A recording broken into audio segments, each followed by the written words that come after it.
Hello everyone, welcome back to Physics and Maths channel and my name is Srikanth Bashetti. ನಾನು physics ಮತ್ತು mathematics ವೀಡಿಯೋಗಳನ್ನು ಮಾಡ್ತಾ ಇರ್ತೀನಿ. ಬಟ್ PU-2ಗೆ ಬೇಕಾಗಿರುವಂಥ ಫಿಸಿಕ್ಸ್ ವೀಡಿಯೋಗಳನ್ನು, ಅದರ ಅನಾಲಿಸಿಸನ್ನು, ಚಾಪ್ಟರ್ ಅನಾಲಿಸಿಸ್ ಮತ್ತು ನ್ಯೂಮರಿಕಲ್ಸ್ಗಳನ್ನು ನಾನು ಪ್ರೊವೈಡ್ ಮಾಡ್ತಾ ಇರ್ತೀನಿ.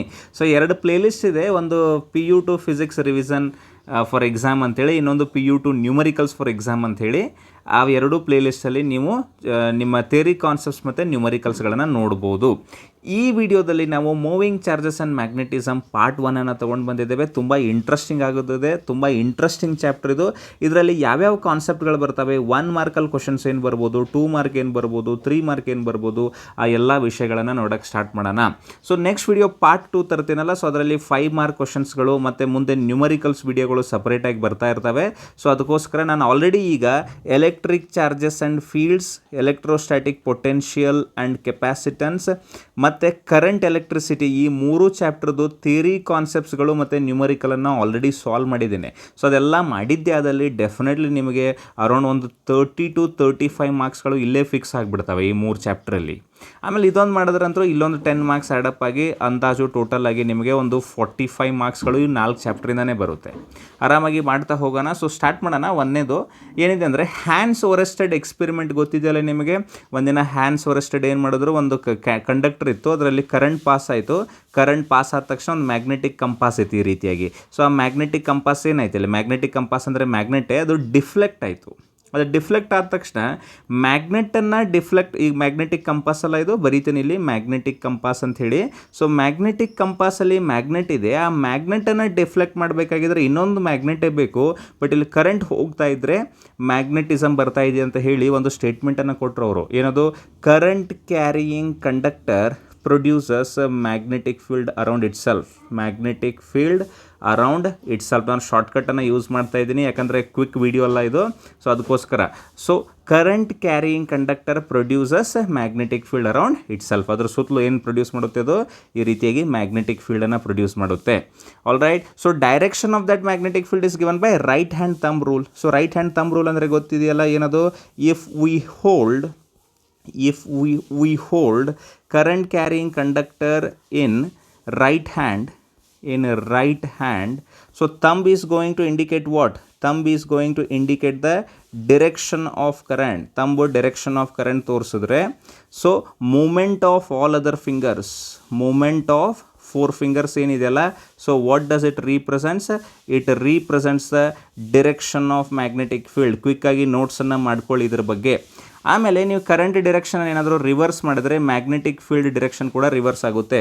ಸೊ ಈ ರೀತಿಯಾಗಿ ಇಲ್ಲಿದೆ ತೋರಿಸಿದೆ ನೋಡಿ. ಈ ರೀತಿಯಾಗಿ ಏನಾದರೂ ಕರೆಂಟ್ ಕ್ಯಾರಿಂಗ್ ಹಿಡಿದಿದ್ರೆ, ಕಂಡಕ್ಟರ್ ಇದ್ದರೆ ಮ್ಯಾಗ್ನೆಟಿಕ್ ಫೀಲ್ಡ್ ಈ ರೀತಿ ಬರುತ್ತೆ. ಇಲ್ಲಿ ನೋಡಿ, ಹೌದಾ, ಆ್ಯಂಟಿ ಕ್ಲಾಕ್ ವೈಸ್ ಇಲ್ಲಿ ಬರ್ತಾ ಇದೆ. ಬಟ್ ಇಲ್ಲಿ ಹೆಂಗೆ ಬರುತ್ತೆ ಹೇಳಿ, ಅದರ ಎಕ್ಸಾಕ್ಟ್ ಉಲ್ಟಾ. ಇಲ್ಲಿ ಆ್ಯಂಟಿ ಕ್ಲಾಕ್ ವೈಸ್ ಬರ್ತಾ ಇದೆ ಅಂದರೆ ಇಲ್ಲಿ ಯಾವ ರೀತಿಯಾಗಿ ಬರುತ್ತೆ, ಇಲ್ಲಿ ಕ್ಲಾಕ್ ವೈಸ್ ಬರುತ್ತೆ. ಸೊ ಇದ್ರ ಬಗ್ಗೆ ಐಡಿಯಾನ ಇರಲಿ ನಿಮಗೆ. So on reversing the direction of the current, the direction of the magnetic field is also reversed. So magnetic field symbol ಏನು ಹೇಳಿ ನೋಡೋಣ.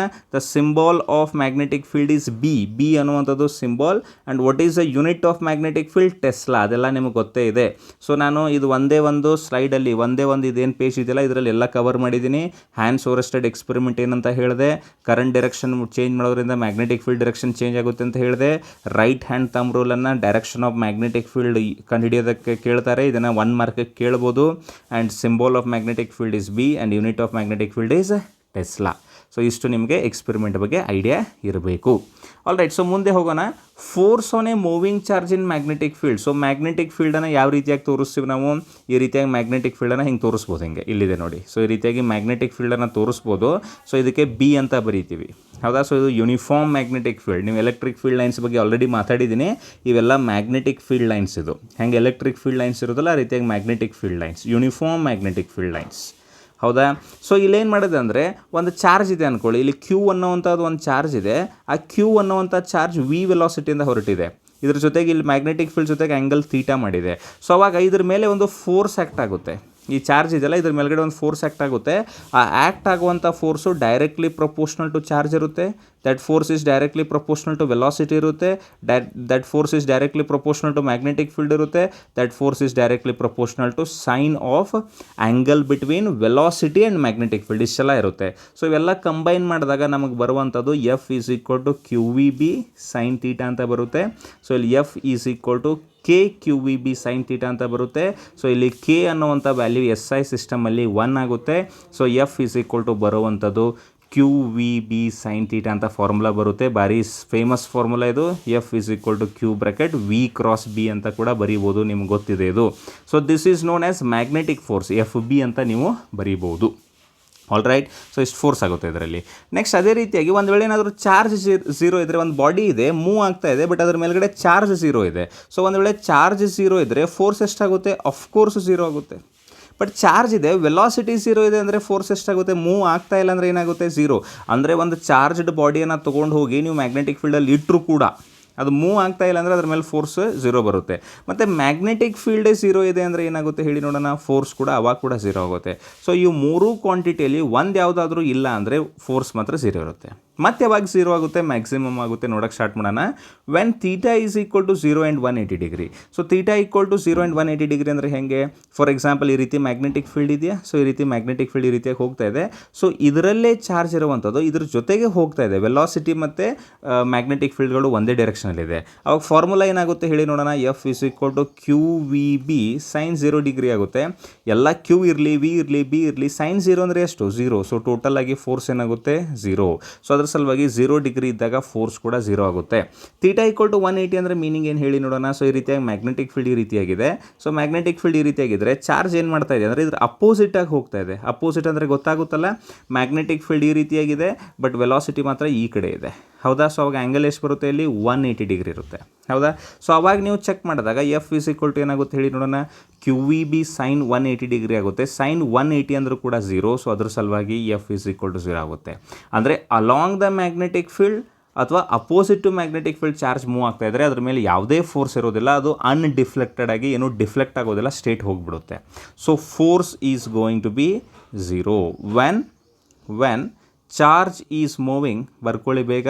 When charge is moving along the magnetic field or opposite to magnetic field. ಇದನ್ನು ಕೇಳ್ಬೋದು. When does a moving charge in magnetic field experience 0 force ಅಂತ ಹೇಳಿ. When it is moving along the magnetic field or opposite to magnetic field ಅಂತ ಬರೆದ್ರೆ 1 mark ಸಿಗುತ್ತೆ. ಆಮೇಲೆ theta equal to 90 degree ಅನ್ನುವಂಥದ್ದು special case ಇದು. ಅಂದರೆ ಇದ್ರ ಮೀನಿಂಗ್ ಏನಂದರೆ ಮ್ಯಾಗ್ನೆಟಿಕ್ ಫೀಲ್ಡ್ ಈ ರೀತಿಯಾಗಿದೆ. ಸೊ ಮ್ಯಾಗ್ನೆಟಿಕ್ ಫೀಲ್ಡ್ ಈ ರೀತಿಯಾಗಿದ್ದು ಚಾರ್ಜ್ ಇದೆಯಲ್ಲ, ಸೊ ಆ ಚಾರ್ಜ್ ಹಿಂಗೆ ಮೂವ್ ಆಗ್ತಾ ಇದೆ. ಇಲ್ಲಿರುವಂಥ ಚಾರ್ಜ್ ಈ 90 ಡಿಗ್ರಿಯಲ್ಲಿ ಮೂವ್ ಆಗ್ತಾ ಇದೆ ಈ ರೀತಿಯಾಗಿ. ನೋಡಿ ಇಲ್ಲಿ 90 ಡಿಗ್ರಿ ಮೂವ್ ಆಗ್ತಾ ಇದ್ದರೆ ಏನಾಗುತ್ತೆ ಅಂತ ಕೇಳ್ತಿದ್ದಾರೆ. ಅವಾಗ ಏನಾಗುತ್ತೆ ಹೇಳಿ ನೋಡೋಣ? F is equal to QVB sin 90. sin 90 ಅನ್ನುವಂಥದ್ದು maximum value. So F is equal to ಏನಾಗುತ್ತೆ ಅಂದರೆ QVB ಅಂತೂ ಆಗುತ್ತೆ. ಇದೇ ಬರುವಂಥದ್ದು ಮ್ಯಾಕ್ಸಿಮಮ್ ಫೋರ್ಸ್ ಇದು. Okay, what is the maximum force ಅಂತ ಕೇಳಿದಾಗ when does a moving charge experience maximum force in magnetic field ಅಂತ ಕೇಳಿದಾಗ when it is moving perpendicular to the magnetic field ಅಂತ ಬರೀಬೇಕು ನೀವು. ಗೊತ್ತಾಗ್ತಾ ಇದೆಯಾ? ಸೊ ಈ ಸಿಚುವೇಷನಲ್ಲಿ ಮ್ಯಾಕ್ಸಿಮಮ್ ಫೋರ್ಸನ್ನು ಎಕ್ಸ್ಪೀರಿಯನ್ಸ್ ಮಾಡುತ್ತೆ when it is moving with 90 degree with respect to magnetic field. ಮತ್ತು ಇನ್ನೊಂದಿದೆ, ಇದೇನಿದೆಯಲ್ಲ ಈ 90 ಡಿಗ್ರಿಯಲ್ಲಿ ಮೂವ್ ಆಗುವಂಥ ಚಾರ್ಜ್ ಫೋರ್ಸ್ ಅಂತ ಎಕ್ಸ್ಪೀರಿಯನ್ಸ್ ಆಗುತ್ತಲ್ಲ, ಆ ಫೋರ್ಸ್ ಹೆಂಗಿರುತ್ತೆ ಅಂದರೆ ಈ ರೀತಿಯಾಗಿ ಸೆಂಟ್ರಿಫಿಟಲ್ ಫೋರ್ಸ್ ಇರುತ್ತೆ. ನೋಡಿ ಈ ರೀತಿಯಾಗಿ ಒಂದು ಸರ್ಕ್ಯುಲರ್ ಇದರಲ್ಲಿ ತಿರ್ಗಕ್ಕೆ ಸ್ಟಾರ್ಟ್ ಮಾಡುತ್ತೆ. ಈ ರೀತಿ ಹೋಗ್ತಾ ಇತ್ತಲ್ಲ ಇದು ಚಾರ್ಜ್, ಇಲ್ಲಿ ನೋಡಿ ಇಲ್ಲಿ ಆರಾಮಾಗಿ ಹೋಗ್ತಾ ಇತ್ತು. ಬಟ್ ಇಲ್ಲಿ ಮ್ಯಾಗ್ನೆಟಿಕ್ ಫೀಲ್ಡ್ ಇದೆ ಅಂದರೆ ಈ ಚಾರ್ಜ್ ಇಲ್ಲೇ ನಿಲ್ಲಕ್ಕಾಗೋದಿಲ್ಲ. ಸೊ ಈ ರೀತಿಯಾಗಿ ಇದ್ರ ಮೇಲೆ ಒಂದು ಸೆಂಟ್ರಿಫಿಟಲ್ ಫೋರ್ಸ್ ಬರುತ್ತೆ. ಈ ರೀತಿಯಾಗಿ ಸರ್ಕ್ಯುಲರ್ ಪಾತಲ್ಲಿ ತಿರ್ಗಕ್ಕೆ ಸ್ಟಾರ್ಟ್ ಮಾಡುತ್ತೆ. ಅದಕ್ಕೆ ನಾನು ಏನಂತ ಬರೀತೀನಿ ಅಂದರೆ ಇಲ್ಲೇ ಒಂದು ಸ್ಟೇಟ್ಮೆಂಟ್ ಬರೀತೀನಿ ನೋಡಿ. When a charge is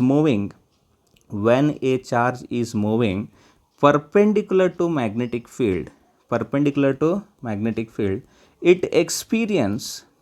experiences maximum force, and that force is converted to centrifugal force. ಯಾಕಂದರೆ ಅದು ರೌಂಡ್ ತಿರುಗ್ತಾ ಇದೆ ಅಂದರೆ ಅದಕ್ಕೆ ಯಾವ ಫೋರ್ಸ್ ಅಂತ ಕರೀತಾರೆ? ಸೆಂಟ್ರಿಫಿಟಲ್ ಫೋರ್ಸ್. ಅಂದರೆ ಇಲ್ಲಿ ಬರುವಂಥ ಮ್ಯಾಗ್ನೆಟಿಕ್ ಫೋರ್ಸ್ FB ಇದೆಯಲ್ಲ, ಅದು ಏನಕ್ಕೆ ಕನ್ವರ್ಟ್ ಆಗುತ್ತೆ? ಸೆಂಟ್ರಿಫಿಟಲ್ ಫೋರ್ಸಾಗಿ ಕನ್ವರ್ಟ್ ಆಗುತ್ತೆ. ಸೊ FB ಅಂದರೆ ನಿಮಗೆ ಬಂದಿದೆ ಆಲ್ರೆಡಿ QVB ಅಂತೇಳಿ. ಸೈನ್ ಥೀಟಾ ಬರೆಯೋಂಗಿಲ್ಲ, ಯಾಕಂದ್ರೆ sin 90 ಅಂದರೆ 1 ಆಗಿಬಿಟ್ಟಿದೆ. So that is equal to centripetal force ಅಂದರೆ mv² / r ಆಗುತ್ತೆ. ಸೊ ಇದರಲ್ಲಿರುವಂಥ V ಮತ್ತು ಇಲ್ಲೊಂದು V ಕ್ಯಾನ್ಸಲ್ ಆಗುತ್ತೆ. ನೀವೇನಾದರೂ ರೇಡಿಯಸ್ ಕಂಡು ಹಿಡಿಯೋಕ್ಕೆ ಹೋದರೆ, so radius is equal to ಈ ಕಡೆ ತೊಗೊಂಡು ಬನ್ನಿ, ಅವಾಗ ಏನಾಗುತ್ತೆ MOV/BQ. ಇದನ್ನು 2 ಮಾರ್ಕಿಗೆ ಕ್ವಶನನ್ನು ಕೇಳ್ಬೋದು. What is the radius of rotation of A moving charge in magnetic field ಅಂದಾಗ MOV/BQ ಅಂತ ಬರೆಯೋಕ್ಕೆ ಬರಬೇಕು ನಿಮಗೆ. ಇದನ್ನೇ ತೊಗೊಂಡು ಹೋಗಿ MOV ಅಂದರೆ ಮೊಮೆಂಟಮ್, P/BQ ಅಂತ ಬರೀಬೋದು. So whatever this R is there, that is directly proportional to momentum, that R is inversely proportional to magnetic field, that R is inversely proportional to charge. ಇಷ್ಟು ನಿಮಗೆ idea ಇರಬೇಕು. All right. So ಅದೇ ರೀತಿಯಾಗಿ ಇದು ತಿರುಗೋದಕ್ಕೆ ಒಂದು rotation ಮಾಡೋದಕ್ಕೆ ಎಷ್ಟು time ಪೀರಿಯಡನ್ನು ತೊಗೊಳುತ್ತೆ ಅನ್ನೋವಂಥದ್ದು ಕೂಡ ಇಂಪಾರ್ಟೆಂಟ್. ಸೊ ಇಲ್ಲಿ ರೇಡಿಯಸ್ R ಇದೆ ಅಂದ್ಕೊಳ್ಳಿ. ಸೊ ಇದ್ರ ರೇಡಿಯಸ್ ಏನಾದರೂ R ಇದ್ದರೆ ಸೊ ಅವಾಗ ನಾವು ಆರಾಮಾಗಿ ಏನು ಕಂಡುಹಿಡಿಬೋದು, ಟೈಮ್ ಪೀರಿಯಡನ್ನು ಕಂಡುಹಿಡಿಬೋದು. So time period is equal to ಏನಾಗುತ್ತೆ ಹೇಳಿ, ಎಷ್ಟು ಡಿಸ್ಟೆನ್ಸ್ ಕವರ್ ಮಾಡುತ್ತೆ ಅದು 2πr ಡಿವೈಡೆಡ್ ಬೈ ವೆಲಾಸಿಟಿ ಅಷ್ಟು v. ಸೊ ಅವಾಗ ಏನಾದರೂ ನಾವು ಕಂಡುಹಿಡಿದ್ರೆ ಏನಾಗುತ್ತೆ ಹೇಳಿ ನೋಡೋಣ. ಇಲ್ಲಿ 2π ಅಂತೂ ಇದೆ, R ಬದಲಿಗೆ ಏನು ಹಚ್ಬೋದು ನಾವು, MOV/BQ ಅಂತ ಹಚ್ಬೋದು. ಆಮೇಲೆ ಇಲ್ಲೊಂದು v ಇದೆ, v ಕ್ಯಾನ್ಸಲ್ ಆಗಿ ಬರುವಂಥ ಟೈಮ್ ಪೀರಿಯಡ್ ಏನಿದೆ 2πm/BQ ಅಂತ ಬರುತ್ತೆ. So this is the time period of the rotation. ಇಲ್ಲೂ ಕೂಡ ನೋಡಿ, time period is directly proportional to mass ಜಾಸ್ತಿ ಇದ್ದರೆ ಟೈಮ್ ಪೀರಿಯಡ್ ಕೂಡ ಜಾಸ್ತಿ ತಗೋತ್ತೆ. So it is inversely proportional to magnetic field, it is inversely proportional to charge. ಇದು ಗೊತ್ತಿರಬೇಕು. Next frequency of rotation is equal to ಏನಾಗುತ್ತೆ, 1/T ಆಗ್ತಾ ಇದೆ. ಸೊ 1/T ಅಂದರೆ 1/2πm/BQ ಅಂದರೆ ಅದನ್ನು ಯಾವ ರೀತಿಯಾಗಿ ಬರೀತೀವಿ, BQ/2πm ಅಂತ ಹೇಳಿ. ಸೊ ಇದರಲ್ಲಿ ಯಾವುದಾದ್ರೂ ಅವರು ಒಂದು ಕೇಳ್ಬೋದು ನಿಮಗೆ 1 ಮಾರ್ಕ್ ಅಥವಾ 2 ಮಾರ್ಕ್ಗೆ, ಅವಾಗ ನಿಮಗೆ ಡಿರಿವೇಷನ್ ಮಾಡೋಕ್ಕೆ ಬರಬೇಕು. ಇದನ್ನೇ ಯಾವ ರೀತಿಯಾಗಿ ತೋರಿಸಿದ್ದಾರೆ ಅಂದರೆ NCERTಯಲ್ಲಿ. ಸೊ ಈ ರೀತಿಯಾಗಿ ಮ್ಯಾಗ್ನೆಟಿಕ್ ಫೀಲ್ಡ್ ಇದೆ ಇಲ್ಲಿ, ಕ್ರಾಸ್ ಅಂಥೇಳಿ, ಅಥವಾ ಡಾಟ್ ಅಂತ ತೊಗೊಳ್ಬೋದು. ಸೊ ತೊಗೊಂಡಾಗ ಇದ್ರ ಮೀನಿಂಗ್ ಏನು ಹೇಳಿ ನೋಡೋಣ, out of the paper or into the paper, ಯಾವುದಾದ್ರೂ ತೊಗೊಳ್ಳಿ. ಸೊ ಈ ರೀತಿಯಾಗಿ ಕ್ರಾಸ್ ಇದೆಯಲ್ಲ, ಸೊ ಇರೋವಾಗ ಇದರಲ್ಲಿ ಏನಾದರೂ ಒಂದು ಚಾರ್ಜ್ ಇದೆ, ಆ ಚಾರ್ಜ್ ಏನಾದರೂ ಈ ರೀತಿಯಾಗಿ ಹೋಗ್ತಾ ಇದೆ ಅಂದ್ಕೊಳ್ಳಿ ವೆಲಾಸಿಟಿಯಿಂದ. ಒಂದು ಇಮ್ಯಾಜಿನ್ ಮಾಡ್ಕೊಳ್ಳಿ, ಈ ಕ್ರಾಸ್ ಮ್ಯಾಗ್ನೆಟಿಕ್ ಫೀಲ್ಡ್ ಅಂದರೆ ಈ ಸ್ಕ್ರೀನಿಂದ ಹೊರಗಡೆ ಬರ್ತಾ ಇದೆ. ಹೊರಗಡೆ ಅಂತೂ ನಾನು ತೋರ್ಸೋಕ್ಕಾಗೋದಿಲ್ಲ.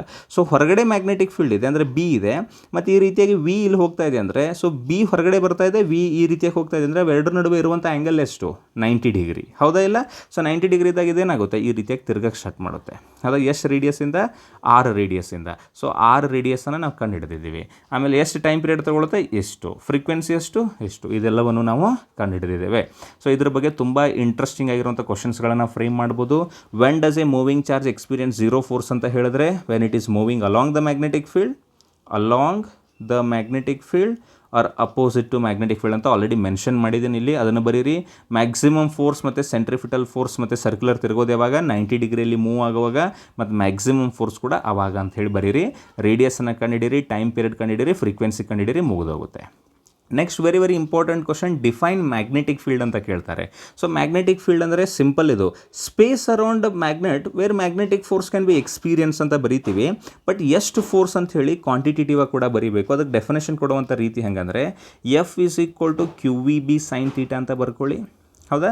ಸೊ ಬರ್ಕೊಂಡಾದ್ಮೇಲೆ Q is equal to 1 coulomb ಮಾಡ್ಕೊಳ್ಳಿ, V ಅನ್ನೋವಂಥದ್ದನ್ನು 1 ಮೀಟರ್ ಪರ್ ಸೆಕೆಂಡ್ ಮಾಡ್ಕೊಳ್ಳಿ, ಮತ್ತು ಥೀಟಾ ಅನ್ನೋವಂಥದ್ದನ್ನು 90 ಮಾಡ್ಕೊಳ್ಳಿ.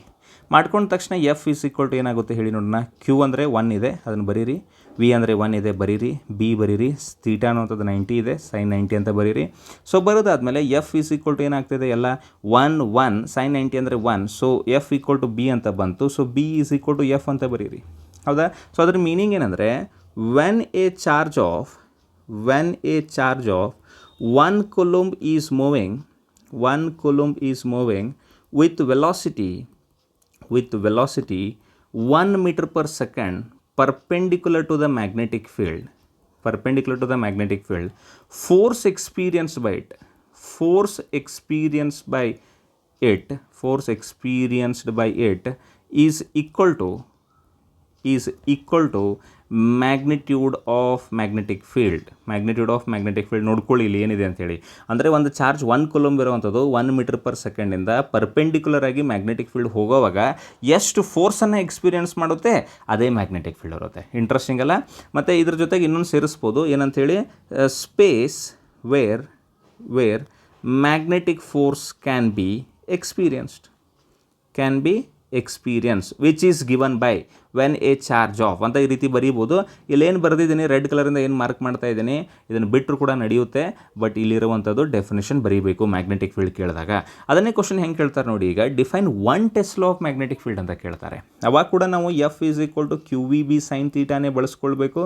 ಸೊ ಇಲ್ಲಿ ಬಳಸ್ಕೊಂಡಾಗ ಏನಾಗುತ್ತೆ ಅಂದರೆ Q is equal to 1 coulomb ಮಾಡಿ, ವಿ ಕೂಡ 1 ಮೀಟರ್ ಪರ್ ಸೆಕೆಂಡ್ ಮಾಡಿ, ಆಮೇಲೆ ತೀಟಾ ಅನ್ನೋವಂಥದ್ದನ್ನು 90 ಮಾಡಿ, ಆಮೇಲೆ ಎಫ್ ಅನ್ನೋವಂಥದ್ದನ್ನು 1 ನ್ಯೂಟನ್ ಮಾಡಿ. ಹೌದಾ? ಸೊ ಈ ರೀತಿಯಾಗಿ ಎಲ್ಲ ಮಾಡಿದಾಗ ಸೊ ಎಫ್ ಅನ್ನೋವಂಥದ್ದು 1 ಇದೆ, ಕ್ಯೂ ಅನ್ನೋವಂಥದ್ದು 1 ಇದೆ, ವಿ ಅನ್ನೋವಂಥದ್ದು 1 ಇದೆ, ಬಿ ಇರಲಿ, ಸೈನ್ 90 ಇದೆ, ಸೈನ್ 90 ಅಂದರೂ ಕೂಡ 1 ಆಗುತ್ತೆ. So 1 is equal to B ಅಂತ ಬರುತ್ತೆ. ಇವಾಗ ಬಿ ವ್ಯಾಲ್ಯೂ ಎಷ್ಟು ಬರುತ್ತೆ ಅಂದರೆ 1 ಟೆಸ್ಲಾ. ಹೌದಾ? ಸೊ ಈಗ ಹೆಂಗೆ ಮಾಡ್ತೀವಿ ಅಂದರೆ ನಾವು ಈ ಡೆಫಿನೇಷನನ್ನು if a charge of 1 coulomb is moving with velocity 1 meter per second perpendicular to the magnetic field, if it experience a force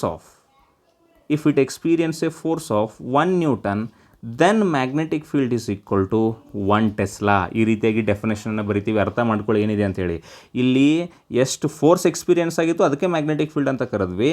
ಒಂದು ವೇಳೆ ಇಲ್ಲ ಅಂದರೂ ಫೋರ್ಸ್ 1 ನ್ಯೂಟನ್ ಆಗಿದ್ದರೆ ಬರುವಂಥ ಮ್ಯಾಗ್ನೆಟಿಕ್ ಫೀಲ್ಡ್ ಕೂಡ 1 ಟೆಸ್ಲಾ ಆಗುತ್ತೆ ಅಂತೇಳಿ ಬರೆದಿದ್ದೀವಿ. ಇದು ತುಂಬ ಕಾಮನ್ ಕ್ವಶನ್, 1 ಮಾರ್ಕಿಗೆ ಕೇಳ್ತಾರೆ, ಸ್ವಲ್ಪ ಐಡಿಯಾ ಇರಲಿ ಇದ್ರ ಬಗ್ಗೆ. All right, I hope it is clear. Next coming to crossed field ಅಂದರೆ ಏನು ಗೊತ್ತಾ, both electric field and magnetic field perpendicular to each other. ಒಂದಕ್ಕೊಂದು ಪರ್ಪೆಂಡಿಕ್ಯುಲರ್ ಇರುವಂಥ ಎಲೆಕ್ಟ್ರಿಕ್ ಫೀಲ್ಡ್ ಮತ್ತು ಮ್ಯಾಗ್ನೆಟಿಕ್ ಫೀಲ್ಡ್ಗೆ ಕ್ರಾಸ್ ಫೀಲ್ಡ್ ಅಂತಾರೆ. ಫಾರ್ ಎಕ್ಸಾಂಪಲ್ ಎಲೆಕ್ಟ್ರಿಕ್ ಫೀಲ್ಡ್ ಈ ರೀತಿ ಇದೆ ಅಂದ್ಕೊಳ್ಳಿ, ಆಮೇಲೆ ಮ್ಯಾಗ್ನೆಟಿಕ್ ಫೀಲ್ಡ್ ಈ ರೀತಿ ಇದೆ ಅಂದ್ಕೊಳ್ಳಿ. So electric field E is equal to ಏನಂತ ಬರೀಬೋದು, ಇ ಐ ಕ್ಯಾಪ್ ಅಂತ ಬರೀಬೋದು. ಮ್ಯಾಗ್ನೆಟಿಕ್ ಫೀಲ್ಡನ್ನು ಏನೋ ಬರೀಬೋದು, ಬಿ ಜೆ ಕ್ಯಾಪ್ ಅಂತ ಬರೀಬೋದು. ಸೊ ಇವೆರಡು ಒಂದಕ್ಕೊಂದು ಪರ್ಪೆಂಡಿಕ್ಯುಲರ್ ಇದಾವಲ್ಲ, ಅದಕ್ಕೆ ಕ್ರಾಸ್ಡ್ ಫೀಲ್ಡ್ ಅಂತ ಕರೀತಾರೆ. So what is cross field ಅಂದರೆ both electric field and magnetic field perpendicular to each other. ಆ ರೀತಿಯಾಗಿದ್ದರೆ ಅದಕ್ಕೆ ಕ್ರಾಸ್ ಫೀಲ್ಡ್ ಅಂತ ಕರೀತಾರೆ ಅಂತ ಬರೀರಿ. ಬೇರೆ ಬೇರೆ ಎಕ್ಸಾಂಪಲ್ ಕೊಡ್ಬೋದು ನೀವು. ಫಾರ್ ಎಕ್ಸಾಂಪಲ್ ಮ್ಯಾಗ್ನೆಟಿಕ್ ಫೀಲ್ಡ್ ಈ ರೀತಿ ತೋರಿಸಿ, ಎಲೆಕ್ಟ್ರಿಕ್ ಫೀಲ್ಡ್ ಈ ರೀತಿ ತೋರಿಸ್ಬೋದು. ನೋಡಿ, ಎಲೆಕ್ಟ್ರಿಕ್ ಫೀಲ್ಡ್ ಈ ರೀತಿ ಇದೆ, ಮ್ಯಾಗ್ನೆಟಿಕ್ ಫೀಲ್ಡ್ ಈ ರೀತಿ ಇದೆ.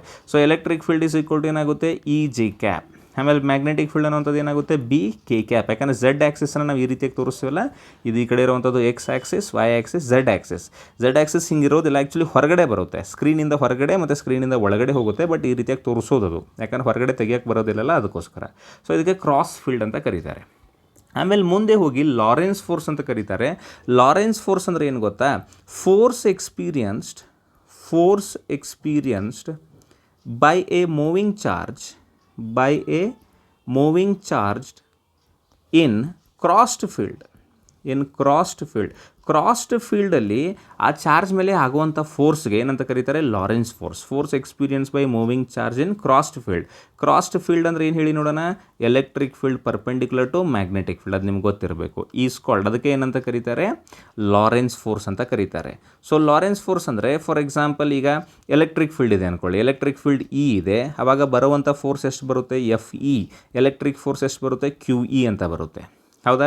ಆಮೇಲೆ ಮ್ಯಾಗ್ನೆಟಿಕ್ ಫೋರ್ಸ್ ಎಷ್ಟು ಬರುತ್ತೆ ಹೇಳಿ, ಆಲ್ರೆಡಿ ಕಂಡು ಹಿಡಿದಿದ್ದೀವಿ ಅದನ್ನು, ಎಷ್ಟು ಅಂತ ಬರುತ್ತೆ, Q V B sine theta ಅಂತ ಬರುತ್ತೆ. ಸೊ ಇವೆರಡೂ ಸೇರಿಸಿದಾಗ ನಮಗೇನು ಬರುತ್ತೆ ಅಂದರೆ F Lorentz.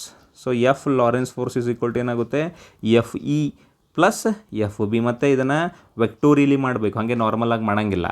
So F E ಅಂದರೆ ಏನಾಗುತ್ತೆ, ಇದು ಕ್ಯೂ ಇ ಅಂತ ಬರುತ್ತೆ, ಪ್ಲಸ್ ಇದೇನಾಗುತ್ತೆ, Q V B sine theta ಅಂತ ಬರುತ್ತೆ. ಹೌದಾ? ಬೇಕಾದ್ರೆ ವೆಕ್ಟರ್ ತೆಗೀರಿ ಈಗ ಸದ್ಯದ ಮಟ್ಟಿಗೆ.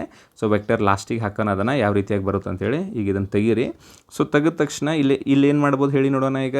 ಸೊ ಈ ರೀತಿಯಾಗಿ Q E plus Q V B sine theta ಅಂತ ಬರೆದಿದ್ವಲ್ಲ, ಕ್ಯೂ ಕಾಮನ್ ತೆಗೀರಿ.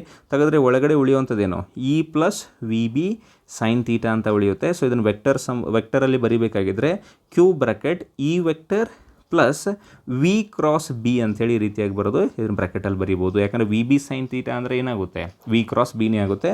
ಸೊ ಎಫ್ ಲಾರೆನ್ಸ್ ಇದಕ್ಕೂ ವೆಕ್ಟರ್ ಹಾಕಿ, F Lorentz is equal to Q bracket E plus V cross B. ಆ ರೀತಿಯಾಗಾದರೂ ಬರೀರಿ, ಈ ರೀತಿಯಾಗಾದರೂ ಬರೀರಿ. ಇಲ್ಲಿ ಇವೆಲ್ಲ ಒಂದೇ, ನೋಡೋಕ್ಕೆ ಮಾತ್ರ ಬೇರೆ ಬೇರೆ ಇದೆ, ಬಟ್ ಇರುವಂಥದ್ದು ಒಂದೇ. ಸೊ ಲಾರೆನ್ಸ್ ಫೋರ್ಸ್ ಅಂದರೆ ನಿಮ್ಗೆ ಗೊತ್ತಾಗಿದೆ. ಇದನ್ನು 1 ಮಾರ್ಕಿಗೆ ಮಾಡೆಲ್ ಕ್ವಶನ್ ಪೇಪರೆಲ್ಲ ಕೂಡ ಕೇಳಿದರು. ಸೊ ಅಷ್ಟು ಬರೆಯೋ ಅವಶ್ಯಕತೆ ಇಲ್ಲ, ಒಂದು ಸ್ಟೇಟ್ಮೆಂಟ್ ಬರೆದ್ರೆ ಸಾಕು. ಈಕ್ವೇಷನ್ ಬರೀರಿ ಅಂದರೆ ಈಕ್ವೇಷನ್ ಬರೀರಿ. ನೆಕ್ಸ್ಟ್ ಇರುವಂಥದ್ದು very very important topic, 1 mark ಅಥವಾ 2 ಮಾರ್ಕ್ ಫ್ರೇಮ್ ಆಗುತ್ತೆ. ಇದರಲ್ಲಿ ವೆಲಾಸಿಟಿ ಸೆಲೆಕ್ಟರ್ ಅಂತ ಕರೀತಾರೆ, ಅಥವಾ ಚಾರ್ಜ್ ಮೂವಿಂಗ್ ಅನ್ಡಿಫ್ಲೆಕ್ಟೆಡ್ ಇನ್ ಕ್ರಾಸ್ಡ್ ಫೀಲ್ಡ್ ಅಂತೇಳಿ. ಫಾರ್ ಎಕ್ಸಾಂಪಲ್ ಏನು ಮಾಡೋಣ ಅಂದರೆ ಇಲ್ಲಿ ಈ ರೀತಿಯಾಗಿ ಎಲೆಕ್ಟ್ರಿಕ್ ಫೀಲ್ಡ್ ಇದೆ ಅಂದ್ಕೊಳ್ಳಿ. ಈ ರೀತಿಯಾಗಿ ಎಲೆಕ್ಟ್ರಿಕ್ ಫೀಲ್ಡ್ ಇದೆ, ಇಲ್ಲಿ ವೈ ಆ್ಯಕ್ಸಿಸಲ್ಲಿ ಎಲೆಕ್ಟ್ರಿಕ್ ಫೀಲ್ಡ್ ಇದೆ ಈ ರೀತಿಯಾಗಿ, ಹೌದಾ. ಆಮೇಲೆ ಈ ಕಡೆಗೆ ಏನಾಗ್ತಾ ಇದೆ ಅಂದರೆ ಒಂದು ಚಾರ್ಜ್ ಇದೆ, ಅದು ವೆಲಾಸಿಟಿ ವಿ ಇಂದ ಮೂವ್ ಆಗ್ತಾ ಇದೆ. ಮ್ಯಾಗ್ನೆಟಿಕ್ ಫೀಲ್ಡ್ ಈ ರೀತಿ ಝೆಡ್ ಆ್ಯಕ್ಸಿಸಲ್ಲಿದೆ. ಯಾವ ರೀತಿಯಾಗಿ ಬರಿಬೋದು ಇದನ್ನು? E is equal to E J cap ಅಂತ ಬರಿಬೋದು. ವಿ ಈಸ್ ಈಕ್ವಲ್ ಟು ಏನಂತ ಬರಿಬೋದು? ವಿ ಐ ಕ್ಯಾಪ್ ಅಂತ ಬರಿಬೋದು. ಆಮೇಲೆ ಬಿ ಈಕ್ವಲ್ ಟು ಏನಂತ ಬರಿಬೋದು? ಬಿ ಕೆ ಕ್ಯಾಪ್ ಅಂತ ಬರಿಬೋದು. ಈ ರೀತಿ 3 ಬಂತಲ್ಲ. ಬಂದ ತಕ್ಷಣ ಒಂದು ಚಾರ್ಜ್ ಏನಾದರೂ ಇಲ್ಲಿರುವಂಥ ಚಾರ್ಜ್ ಈ ರೀತಿಯಾಗಿ ಮೂವ್ ಆಗ್ತಾ ಇದ್ದರೆ ಇದರ ಮೇಲ್ಗಡೆ 2 ಫೋರ್ಸ್ ಬರುತ್ತೆ ಅಂತ ಹೇಳಿದ್ದೆ ನಾನು. ಸೊ ಅದಕ್ಕೆ ಏನಂತ ಬರೀತೇನೆ ಹೇಳಿ ನೋಡೋಣ. F is equal to F E ಎಷ್ಟಾಗುತ್ತೆ ಹೇಳಿ ನೋಡೋಣ? ಕ್ಯೂ ಇ ಆಗುತ್ತೆ, ಹೌದಾ. So Q E. ಸೊ ಇದನ್ನು ಬೇಕಾದ್ರೆ ಮೇಲ್ಗಡೆ ಹೆಡ್ಡಿಂಗ್ ಹಾಕಿ ಈ ರೀತಿಯಾಗಿ ಕ್ಯೂ ಅಂತ ಬರೋದು. ಇ ಅಂದರೆ ಏನಿದೆ? ಇ ಜೆ ಕ್ಯಾಪ್ ಇದೆ. ಸೊ ಇ ಜೆ ಕ್ಯಾಪ್ ಇದ್ದರೆ ಸೊ ಎಷ್ಟು ಬಂತಿದು? ಕ್ಯೂ ಇ ಜೆ ಕ್ಯಾಪ್ ಅಂತ ಏನು ಬಂತಲ್ಲ ಇದು. So Q E J cap ಅಂತ ಹೇಳಿ ಬ್ರ್ಯಾಕೆಟಲ್ಲಿ ಇಡಿ. ಸೊ ಅಂದರೆ ಕ್ಯೂ ಇ ಜೆ ಕ್ಯಾಪ್ ಅಂದರೆ ಮೀನಿಂಗ್ ಏನು ಹೇಳಿ? ಎಲೆಕ್ಟ್ರಿಕ್ ಫೋರ್ಸ್ ಏನಿದೆ ಇಲ್ಲಿ ಆ್ಯಕ್ಟ್ ಆಗುವಂಥ ಎಲೆಕ್ಟ್ರಿಕ್ ಫೋರ್ಸ್ ಏನಿದೆ ಅದು ಇದೇ ಡೈರೆಕ್ಷನಲ್ಲಿದೆ, ಇಲ್ಲೇ ಇದೆ ಅದು ಎಫ್ ಇ ಅನ್ನೋವಂಥದ್ದು, ಹೌದಾ. ಆಮೇಲೆ ಇನ್ನೊಂದು ಕಂಡುಹಿಡೀರಿ, ಎಫ್ ಬಿ ಅನ್ನು ಕಂಡುಹಿಡೀರಿ. ಸೊ ಎಫ್ ಬಿ ಇದೆಯಲ್ಲ, ಎಫ್ ಬಿ ಅಂದರೆ ಏನಾಗುತ್ತೆ? Q bracket V cross B ಆಗುತ್ತದು, ಹೌದಾ. ಸೊ ಕ್ಯೂ ಅಂದರೆ ಏನಿದೆ? As usual Q. ಆಮೇಲೆ ವಿ ಅಂದರೆ ಏನಿದೆ? ವಿ ಐ ಕ್ಯಾಪ್ ಅಂತಿದೆ, ಮೊದಲೇ ಬರೆದಿದೆ. ಪ್ಲಸ್ ಬಿ ಅಂದರೆ ಏನಿದೆ? ಬಿ ಕೆ ಕ್ಯಾಪ್ ಅಂತ ಇದೆ, ಹೌದಾ. ಸೊ ಎಲ್ಲ ಸೇರ್ಕೊಂಡು ಏನಾಗುತ್ತೆ ಇದು? ಕ್ಯೂ. ಆಮೇಲೆ ಬ್ರ್ಯಾಕೆಟಲ್ಲಿ ವಿ ಬಿ ಅಂತರೂ ಆ್ಯಸ್ ಯೂಶ್ವಲ್ ಇದೆ. I cap cross J cap ಅಂದರೆ ಏನಾಗುತ್ತೆ ಹೇಳಿ ನೋಡೋಣ ಇದು. ಸೊ ವಿ ಅಂತರೂ ಬರೀತೀನಿ, ಇಂಟು ಬಿ ಬರೀತೀನಿ, into I cap cross K cap ಅಂದರೆ ಗೊತ್ತಿದೆಯಲ್ಲ, I J K. I cross J ಅಂದರೆ ಕೆ ಆಗುತ್ತೆ, ಜೆ ಕ್ರಾಸ್ ಕೆ ಅಂದರೆ ಐ ಆಗುತ್ತೆ, ಕೆ ಕ್ರಾಸ್ ಐ ಅಂದರೆ ಜೆ ಆಗುತ್ತೆ. ಅದೇ ಉಲ್ಟಾ ಹೋದರೆ ಏನಾಗುತ್ತೆ? ಮೈನಸ್ ಆಗುತ್ತೆ ಅಂತ ಗೊತ್ತಿದೆಯಾ? I cross J, I cross J ಅಂದರೆ ಏನಾಗುತ್ತೆ ಹೇಳಿ ನೋಡೋಣ. ಓಕೆ, ಸೊ ವಿ ಅನ್ನೋವಂಥದ್ದು ಯಾವ ಡೈರೆಕ್ಷನಲ್ಲಿದೆ? ಇದು ಎಕ್ಸ್ ಆ್ಯಕ್ಸಿಸ್ ಡೈರೆಕ್ಷನಲ್ಲಿದೆ, ಹೌದಾ. ಸೊ ಇದೇನಂತ ಬರೆದಿದ್ದೆ ನಾನು? ವಿ ಐ ಕ್ಯಾಪ್ ಅಂತ ಬರೆದಿದ್ದೀನಿ. ಇಲ್ಲಿ ಬಿ ಇರುವಂಥದ್ದು ಏನಂತ ಬರೆದಿದ್ದೀನಿ? ಕೆ ಕ್ಯಾಪ್ ಅಂತ. ಸೊ ಈ ಡೈರೆಕ್ಷನಲ್ಲಿ ನೀವು ಏನಾದರೂ ಹೋದರೆ ಪಾಸಿಟಿವ್ ಇರುತ್ತಂತ ನಿಮ್ಗೆ ಗೊತ್ತಿದೆ. ಅದೇನಾದರೂ ಈ ಡೈರೆಕ್ಷನಲ್ಲಿ ನೀವು ಉಲ್ಟಾ ಬಂದರೆ I cap cross K cap ಅಂತ ಬಂದರೆ ಏನಾಗುತ್ತೆ? ಮೈನಸ್ ಜೆ ಕ್ಯಾಪ್ ಆಗುತ್ತೆ. ಅದಕ್ಕೆ ಇಲ್ಲಿ ಏನು ಬರೀತೀನಿ ಅಂದರೆ ನಾನು ಕ್ಯೂ ವಿ ಬಿ ಅಂತ ಬರೀತೀನಿ. ಇದ್ರ ನಡುವೆ ಇರುವಂಥ angle I cap K cap ಇರುವಂಥದ್ದು 90 ಇದೆ, ಅದಕ್ಕೋಸ್ಕರ ಸೈನ್ 90 ಅಂತ ಬರೀತೀನಿ. ಆಮೇಲೆ ಬ್ರ್ಯಾಕೆಟಲ್ಲಿ ಮೈನಸ್ ಜೆ ಕ್ಯಾಪ್ ಅಂತ ಬರೀತೀನಿ. ಈ ಕಾನ್ಸೆಪ್ಟ್ ಗೊತ್ತಿದೆ ಅಂತ ಅಂದ್ಕೊಳ್ತಾ ಇದ್ದೀನಿ. ಐ ಜೆ ಮಾಡಿದ್ರೆ ಕೆ ಬರುತ್ತೆ, ಜೆ ಕೆ ಮಾಡಿದ್ರೆ ಐ ಬರುತ್ತೆ, ಕೆ ಐ ಮಾಡಿದ್ರೆ ಜೆ ಬರುತ್ತೆ. ಬಟ್ ಉಲ್ಟಾ ಬಂದರೆ ಐ ಕೆ ಅಂತ ಬಂದರೆ ಮೈನಸ್ ಜೆ ಬರುತ್ತೆ. ಇಲ್ಲ ನೋಡಿ, ಐ ಕೆ ಇದೆ ಇಲ್ಲಿ, ಅದಕ್ಕೆ ಮೈನಸ್ ಜೆ ಬಂದಿದೆ. ಸೊ ಅದರ ಸಲುವಾಗಿ ಕ್ಯೂ ವಿ ಬಿ ಅಂತ ಬರೋದು ಸೈನ್ 90 ಅಂದರೆ 1 ಆಗುತ್ತೆ. ಬಟ್ ಬ್ರ್ಯಾಕೆಟಲ್ಲಿ ಮೈನಸ್ ಜೆ ಕ್ಯಾಪ್ ಇದೆ, ಅದಕ್ಕೋಸ್ಕರ ಇಲ್ಲಿ ಬರುವಂಥ ಮ್ಯಾಗ್ನೆಟಿಕ್ ಫೋರ್ಸ್ ಇದೆಯಲ್ಲ ಅದು ಕ್ಯೂ ವಿ ಬಿ ಇರುತ್ತೆ, ಬಟ್ ಬರುವಂಥದ್ದು minus J cap. Minus J cap ಅಂದರೆ ಯಾವ ಆ್ಯಕ್ಸಿಸ್ ಹೇಳಿ ನೋಡೋಣ? Negative Y axis. ಅದು ಅಲ್ಲಿರುವಂಥದ್ದು ಈ ರೀತಿಯಾಗಿದೆ. ಎಫ್ ಇ ಮತ್ತು ಎಫ್ ಬಿಗಳು ಅಪೋಸಿಟ್ ಇದೆ, ಬಟ್ ಅವ್ನು ಈಕ್ವಲ್ ಮಾಡಿಬಿಟ್ರೆ okay. F E and F B are opposite, ಒಂದಕ್ಕೊಂದು ಅಪೋಸಿಟ್ ಇದ್ದಾವೆ. Let's make them equal, let's make them equal. So ಅವ್ನು ಒಂದು ವೇಳೆ ಏನಾದರೂ ಈಕ್ವಲ್ ಮಾಡಿದ್ರೆ ಏನಾಗುತ್ತೆ ಅಂತ ನೋಡಿ. F E is equal to F B ಅಂತ ಬರೀತಾ ಇದ್ದೀವಿ. ಎಫ್ ಇ ಅಂದರೆ ಏನಿದೆ ಅಲ್ಲಿ? ಕ್ಯೂ ಇ ಅಂತ ಇದೆ. ಎಫ್ ಬಿ ಅಂದರೆ ಏನಂತ ಇದೆ? ಕ್ಯೂ ವಿ ಬಿ ಅಂತ ಇದೆ. J cap minus J cap ಬಿಡಿ, ಈಗ ಸದ್ಯಕ್ಕೆ ಮ್ಯಾಗ್ನಿಟ್ಯೂಡ್ ಮಾತ್ರ ನೋಡಿ. ಕ್ಯೂ ಕ್ಯೂ ಕ್ಯಾನ್ಸಲ್ ಆಗುತ್ತೆ. V is equal to, V ಅಲ್ಲೇ ಇರಲಿ, ವಿ ಈಸ್ ಈಕ್ವಲ್ ಟು ಏನಾಗುತ್ತೆ ಅಂದರೆ ಇ ಬೈ ಬಿ ಆಗುತ್ತೆ. ಒಂದು ವೇಳೆ ಏನಾದರೂ ಇವೆರಡು ಈಕ್ವಲ್ ಮಾಡಿದ್ದೀವ, ಈಕ್ವಲ್ ಮಾಡಿದಾಗ V is equal to E by B ಬಂದಿದೆ ಅಂದರೆ if a charge is moving with velocity E by B in crossed field, it experience zero force. Very important, ಯಾಕಂದರೆ ಎರಡೂ ಈಕ್ವಲ್ ಮಾಡಿಬಿಟ್ಟಿದ್ದೀರಾ. ಇವನು ಎರಡೂ ಈಕ್ವಲ್ ಮಾಡಾದ್ಮೇಲೆ ನಮಗೇನು ಬಂದಿದೆ? V equal to E by B ಬಂದಿದೆ. ಅಂದರೆ ಒಂದು ಚಾರ್ಜ್ ಏನಾದರೂ ಇಷ್ಟು ವೆಲಾಸಿಟಿಯಲ್ಲಿ ಹೋಗ್ತಾ ಇದ್ದರೆ ಅದ್ರ ಮೇಲೆ ಆ್ಯಕ್ಟ್ ಆಗುವಂಥ ಎಲೆಕ್ಟ್ರಿಕ್ ಫೋರ್ಸ್ ಮತ್ತು ಮ್ಯಾಗ್ನೆಟಿಕ್ ಫೋರ್ಸ್ಗಳು ಈಕ್ವಲ್ ಆಗಿ ಅಪೋಸಿಟ್ ಆಗಿ ಅದು ಎಷ್ಟು ಫೋರ್ಸನ್ನು ಎಕ್ಸ್ಪೀರಿಯನ್ಸ್ ಮಾಡುತ್ತೆ? ಝೀರೋ ಫೋರ್ಸನ್ನು ಎಕ್ಸ್ಪೀರಿಯನ್ಸ್ ಮಾಡುತ್ತೆ. So it goes undeflected. ನಿಮಗೆ ಕೇಳ್ತಾರೆ what should be the velocity of a charge in cross field so that it goes undeflected. ಏನು ಹೇಳಿ ಕ್ವಶನ್ನ ಬರೀತೀನಿ ಇಲ್ಲಿ. ಕ್ವಶನನ್ನು what should be the velocity of charge in crossed field so it goes undeflected ಆಗಿ ಹೋಗಬೇಕಾಗಿತ್ತು ಅಂದರೆ ಡಿಫ್ಲೆಕ್ಟ್ ಆಗಬಾರ್ದು ಅಂದರೆ ಫೋರ್ಸ್ 0 ಇರಬೇಕು. ಫೋರ್ಸ್ 0 ಇರಬೇಕಾಗಿದ್ದರೆ ವೆಲಾಸಿಟಿ ಅನ್ನುವಂಥದ್ದು E/B ಇರಬೇಕು. ಒಂದು ವೇಳೆ ಏನಾದರೂ ಒಂದು ಕ್ರಾಸ್ ಫೀಲ್ಡ್ ಇದೆ, ಒಂದು ಕ್ರಾಸ್ ಫೀಲ್ಡ್ ಕೊಟ್ಟಿರ್ತಾರೆ ಅವರು. ಸೊ ಆ ಕ್ರಾಸ್ ಫೀಲ್ಡಲ್ಲಿ ಅವ್ರು ಏನು ಮಾಡ್ತಾರೆ ಅಂದರೆ ಎಲೆಕ್ಟ್ರಿಕ್ ಫೀಲ್ಡ್ 10 ನ್ಯೂಟನ್ ಪರ್ ಕುಲುಮ್ ಅಂತ ಹೇಳ್ತಾರೆ, ಹೌದಾ. ಆಮೇಲೆ ಬಿ ಅನ್ನುವಂಥದ್ದು 5 ಟೆಸ್ಲಾ ಅಂತ ಹೇಳ್ತಾರೆ. What should be the velocity of the charge so that it goes undeflected ಅಂತ ಅಂದರೆ V = E/B ಅಂತ ಬರೋದು 10/5 ಅಂತ ಬರೀಬೇಕು. 5 1 5 2 2 ಮೀಟರ್ ಪರ್ ಸೆಕೆಂಡ್. ಅಂದರೆ ಎಲೆಕ್ಟ್ರಿಕ್ ಫೀಲ್ಡ್ 10 ಇದ್ಕೊಂಡು ಈ ರೀತಿಯಾಗಿ ಎಲೆಕ್ಟ್ರಿಕ್ ಫೀಲ್ಡ್ 10 ಇದ್ಕೊಂಡು ಇದು 5 ಇದ್ದರೆ ಇದು 2 ಮೀಟರ್ ಪರ್ ಸೆಕೆಂಡಿಂದ ಏನಾದರೂ ಹೋಯ್ತು ಅಂದ್ಕೊಳ್ಳಿ. ಸೊ ಇವೆರಡೂ ಏನೂ ಮಾಡೋಕ್ಕಾಗೋದಿಲ್ಲ ಅದಕ್ಕೆ. ಆ್ಯಕ್ಚುಲಿ ಎಲೆಕ್ಟ್ರಿಕ್ ಫೋರ್ಸ್ ಕೂಡ ಅಪ್ಲೈ ಆಗುತ್ತೆ, ಮ್ಯಾಗ್ನೆಟಿಕ್ ಫೋರ್ಸ್ ಕೂಡ ಅಪ್ಲೈ ಆಗುತ್ತೆ, ಬಟ್ ಎರಡೂ ಈಕ್ವಲ್ ಆ್ಯಂಡ್ ಅಪೋಸಿಟ್ ಆಗಿ ಇದು ಅನ್ಡಿಫ್ಲೆಕ್ಟೆಡ್ ಆಗಿ ಹೊರಟೋಗುತ್ತೆ. ಆಲ್ರೆಡಿ ಈ ಕಾನ್ಸೆಪ್ಟನ್ನು ಓದಿದರೆ ನಾನು ರಿಮೈಂಡ್ ಮಾಡಿದ್ದೀನಿ ಸುಮ್ಮನೆ ನಿಮಗೆ. ಸೊ ನೆಕ್ಸ್ಟ್ ಕ್ಲಾಸಲ್ಲಿ ಬರುವಾಗ ILB sin θ ಡೆರಿವೇಷನನ್ನು ಮಾಡೋಣ. ILB sin θ ಡೆರಿವೇಷನ್ ಯಾವ ರೀತಿಯಾಗಿ ಬರುತ್ತೆ ಅಂಥೇಳಿ. ಅದಾದಮೇಲೆ ಬಯೋಟ್ ಸಾವರ್ಟ್ಸ್ ಲಾಗೆ ಹೋಗೋಣ. ಸೊ ಬಯೋಟ್ ಸಾವರ್ಟ್ಸ್ ಲಾ ಅಪ್ಲಿಕೇಶನ್ಸ್ ಇದೆ, ಆ ಬಯೋಟ್ ಸಾವರ್ಟ್ಸ್ ಲಾವನ್ನು ಕವರ್ ಮಾಡೋಣ ನೆಕ್ಸ್ಟ್ ವೀಡಿಯೋದಲ್ಲಿ. ಇವೆರಡು ಟಾರ್ಗೆಟ್ ನಮಗೆ. ನೆಕ್ಸ್ಟ್ 3ನೇ ವೀಡಿಯೋದಲ್ಲಿ ಬಂದಾಗ ಆಂಪಿಯರ್ ಸರ್ಕ್ಯೂಟಲ್ ಲಾ ಹೋಗೋಣ, ಆಮೇಲೆ ಅದರ ಅಪ್ಲಿಕೇಶನ್ಸ್ಗೆ ಹೋಗೋಣ ಏನೇನಿದೆ ಅಂಥೇಳಿ. ಬಯೋಟ್ ಸಾವರ್ಟ್ಸ್ ಲಾದು ಸರ್ಕ್ಯುಲರ್ ಅಪ್ಲಿಕೇಶನ್ ಕೂಡ ಇದೆ, ಅದು ನಿಮ್ಗೆ ಗೊತ್ತಿದೆಯಲ್ಲ, ಅದು μ0/4π 2πir² divided by r² + x² ⁴ 3/2 ಅಂಥೇಳಿ ಆ ಡೆರಿವೇಷನನ್ನು ಮಾಡೋಣ ನಾವು. ಆಂಪಿಯರ್ ಸರ್ಕ್ಯೂಟಲ್ ಲಾ ನೋಡೋಣ. ಮುಂದಕ್ಕೆ ಹೋದಂಗೆ ಏನೇನು ಕ್ವಶನ್ಸ್ಗಳು ಬರ್ತವೆ ಒಂದೊಂದೇ ನೋಡೋಕ್ಕೆ ಹೋಗೋಣ. ಆಮೇಲೆ ಇನ್ಫೈನೈಟ್ಲಿ ಲಾಂಗ್ ಕಂಡಕ್ಟರ್ ಈ ರೀತಿ ಇರುತ್ತಲ್ಲ, ಒಂದು ಕಂಡಕ್ಟರ್ ಮತ್ತು ಈ ರೀತಿಯಾಗಿ ಇನ್ನೊಂದು ಕಂಡಕ್ಟರ್ ಇದೆ, ಇದರ ಮೇಲ್ಗಡೆ ಈ ರೀತಿಯಾಗಿ ಒಂದು ಫೋರ್ಸ್ ಇದೆ, ಈ ರೀತಿಯಾಗಿ ಒಂದು ಫೋರ್ಸ್ ಇದೆ, ಮ್ಯಾಗ್ನೆಟಿಕ್ ಫೀಲ್ಡ್ ಇರುತ್ತೆ, ಅಟ್ರಾಕ್ಟ್ ಆಗ್ತವೆ ಇವು. ಇಲ್ಲಿರುವಂಥದ್ದು ಇದಕ್ಕೆ B2 ಅಂತ ಕರಿತೀವಿ, B1 ಅಂತ ಕರಿತೀವಿ, F12 F21 ಅದೆಲ್ಲ ನೆನಪಿದೆಯಲ್ಲ ನಿಮಗೆ. F12 = F21 ಏನಾಗುತ್ತೆ μ0/4π 2I1 I2 divided by D ಈ ರೀತಿಯೆಲ್ಲ ಬರುತ್ತೆ. ಫೋರ್ಸ್ ಪರ್ ಯೂನಿಟ್ ಲೆಂತ್ ಅಂಥೇಳಿ ಡಿವೈಡೆಡ್ ಬೈ L ಎಲ್ಲ ಮಾಡ್ತೀವಿ. ಸೊ ಅದೇನೇನು ಡೆರಿವೇಷನ್ ಇದೆ ಅದೆಲ್ಲ ನೀವು ನೋಡ್ಕೊಳ್ಬೇಕು, ಬಟ್ ನಾನು ನಿಮಗೆ ರಿಮೈಂಡ್ ಮಾಡ್ತಾ ಇರ್ತೀನಿ ಏನೇನು ನೋಡ್ಬೇಕಂತೇಳಿ. All right. ಸೊ ನನ್ನ ಮೇನ್ ಉದ್ದೇಶ ಅಂದರೆ ನೀವು ಡೆರಿವೇಷನ್ಸ್ಗಳನ್ನು ಮಾಡ್ಕೊಳ್ಳಿ, ಬಟ್ ಈ ರೀತಿಯಾಗಿ 1 ಮಾರ್ಕ್ 2 ಮಾರ್ಕ್ಗೆ ಎಲ್ಲಿ ಇಂಟ್ರಿಕಸಿಸ್ ಮಾಡ್ತಿದ್ದಾರೆ ಸೊ ಅವೆಲ್ಲವನ್ನು ಹೇಳಿಕೊಟ್ರೆ ನಿಮಗೆ 70 ಔಟ್ ಆಫ್ 70 ಬರುವಂಥ ಚಾನ್ಸಸ್ಗಳು ಹೆಚ್ಚಾಗುತ್ತೆ. All right. ಸೊ ಇದ್ರ ಬಗ್ಗೆ ಸ್ವಲ್ಪ ಗಮನ ಇರಲಿ. ಸೊ ಚೆನ್ನಾಗಿ ಓದ್ತಾ ಇರಿ, ಖುಷಿಯಾಗಿರಿ. All the very best for all of you. Thank you very much. Have a good day and bye.